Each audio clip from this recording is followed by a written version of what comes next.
Hey guys, so this is probably maybe my fifth video of the day, so I'm a little over it right now.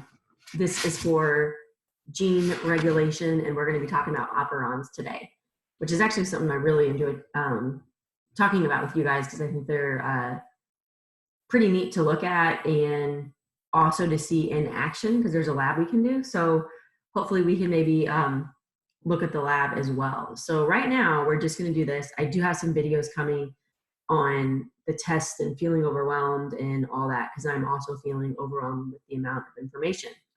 We just had a podcast for AP science teachers throughout the country, and it was just a lot of information. So I'm trying to break it down and present it to you guys in a way that's going to make it not overwhelming and hopefully put you guys at ease. So anyways, let's go ahead and get started with gene regulation. So I am going through this with the assumption that you guys understood protein synthesis.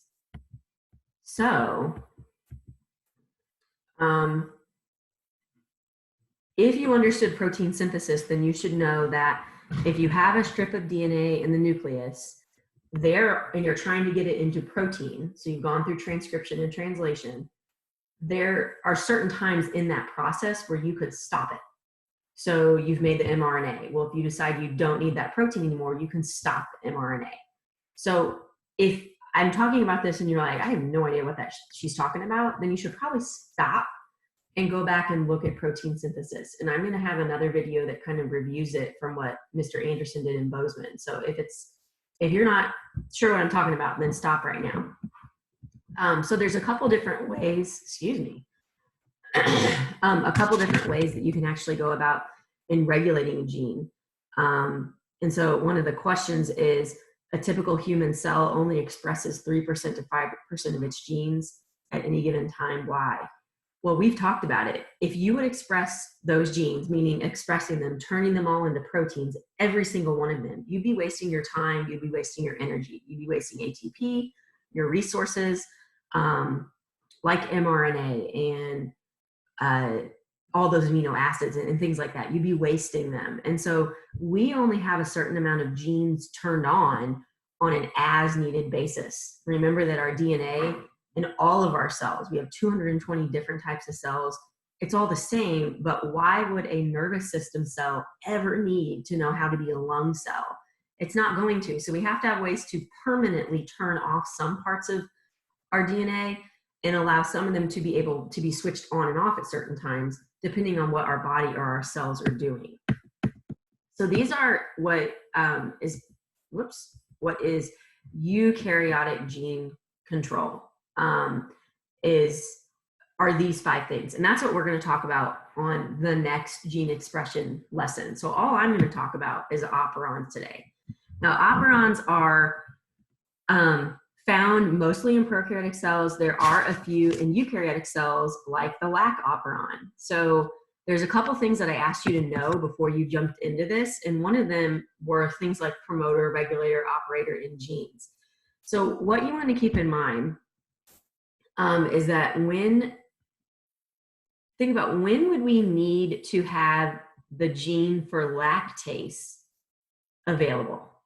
So remember, lactase breaks down lactose, which is the sugar found in the favorite word that I cannot say, milk, which my brother-in-law pointed out to my sister and I the other day, but it's found in milk and other dairy products. If I don't have that lactose sugar in my digestive system, I'm wasting my time and energy making lactase.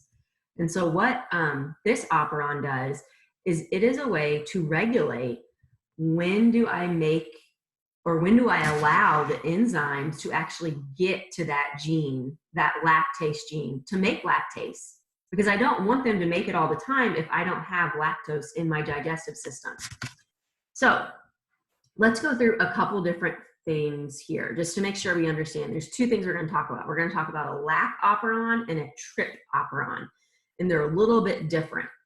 And so one of the things you have is a regulatory gene, and that is going to be this, I guess it's purple piece right here. And this is going to make a protein. So it's going to make mRNA, which is this pink strand, and that is going to make a protein that is a repressor. And what it does, this repressor is a puzzle piece that goes and fits in right before the gene that's important. It fits in right there to stop RNA polymerase from getting in there and starting protein synthesis. Okay, it blocks transcription from starting. So the the promoter area is the area where RNA polymerase would start to bind to get transcription to actually happen. And so right now, when we have our repressor protein attached to the operator, RNA polymerase can't bind to the promoter and therefore cannot start doing transcription. So the operator acts like an on-off switch. Right now, the Lac Operon, this whole thing is off. Okay, it is off. What the operator has is it has a repressor protein bound to it, which is turning the whole thing off. And so because it's turning the whole system off, RNA polymerase is not able to get in and actually make any lactase or actually start transcription. And so in this case, it is just completely off at this point. The structural genes are probably the important ones. They're the ones that are actually going to make the enzymes that we need. So this is the actual lactase DNA gene there, okay? So everything is happening what we considered upstream. So I'm using my hands like you can see me, idiot, okay.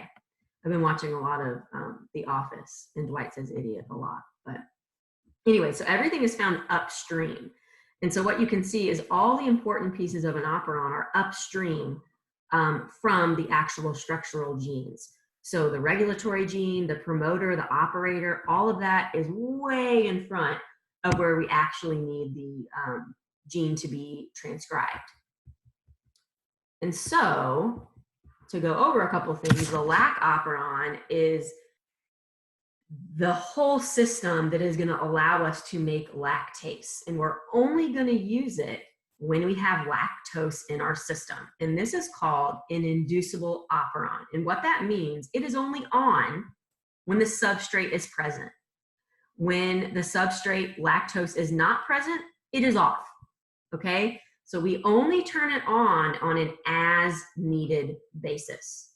That's what inducible operon is. We're only turning it on in an as needed basis. So when lactose is there, we turn it on. When lactose is gone, we turn it off. So what this looks like, this is when lactose is absent. And so what happens here is lactose is not, well, let me go to the next one. I think that'll make more sense.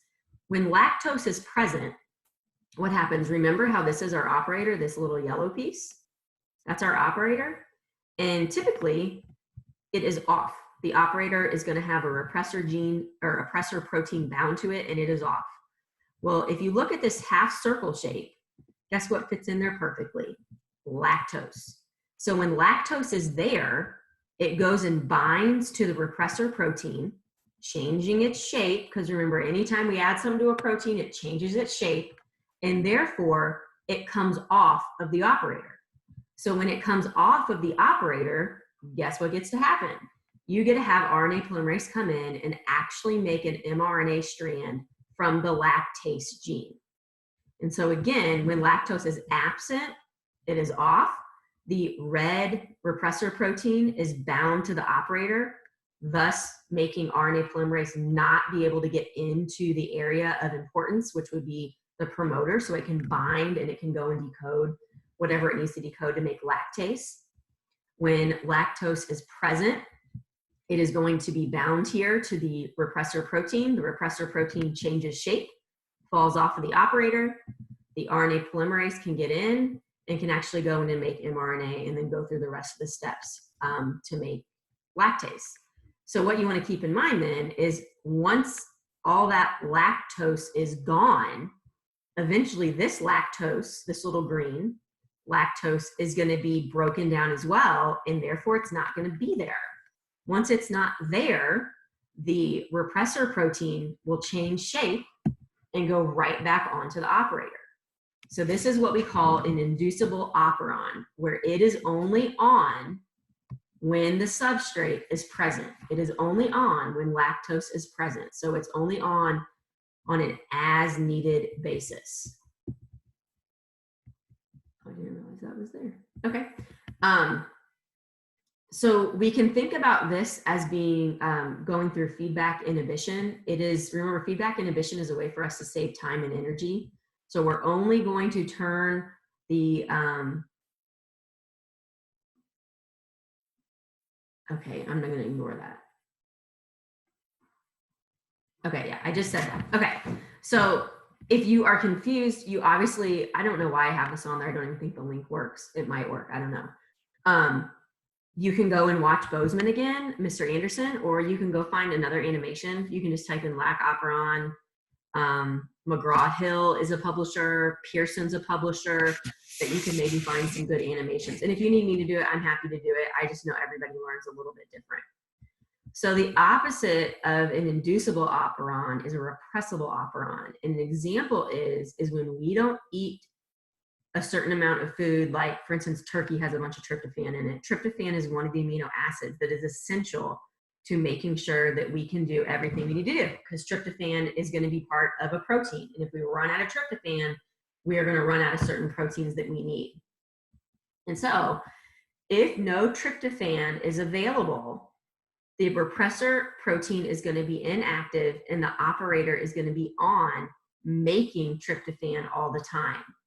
This is a normal state for the cell. So what this means here is that the operator does not have the repressor protein bound to it, and so it is going to be on. So it is making tryptophan, okay? It is making tryptophan for us. However, when tryptophan is present, meaning we're eating it, it's there, why would we want to make more tryptophan if we're able to ingest it? Tryptophan is going to go to the repressor protein, that little red piece, change its shape. The protein is going to then go to the operator, the yellow piece, and essentially block RNA polymerase from getting in and going through transcription.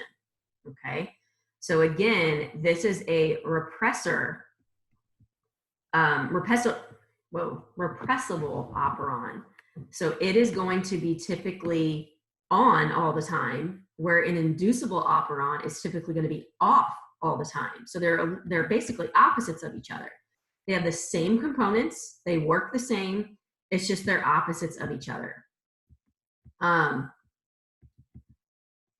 So I'm gonna stop here because I don't want to get into the next section, but all you guys need to do for today, for this assignment, is just watch the video. When you're done, you should have a good understanding of, could you look at an image like what is on the screen now and tell me what a repressor protein is, what's an operon, what's the operator, what's the structural genes, how does a repressible operon work, how's an inducible operon work.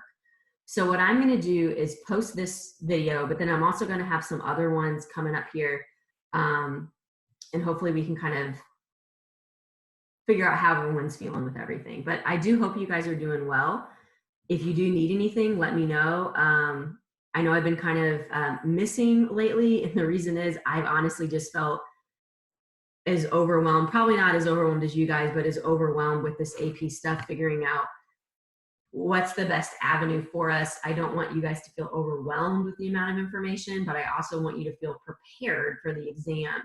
So I'm trying to talk to other AP teachers in Evansville, but also other AP teachers that I know through you know, a Facebook group where we can talk about what's the best bet for you guys. So anyways, just take things one day at a time. We do have until May 18th for this class. So it is, you know, we still do have quite a bit of time here. But if you are feeling overwhelmed, let me know. But there's nothing you need to do today. Just watch the video and be able to tell me about all those key terms that I had mentioned just a minute ago. But anyways, I hope you guys are doing well. And let me know if I can help you out with anything. Bye.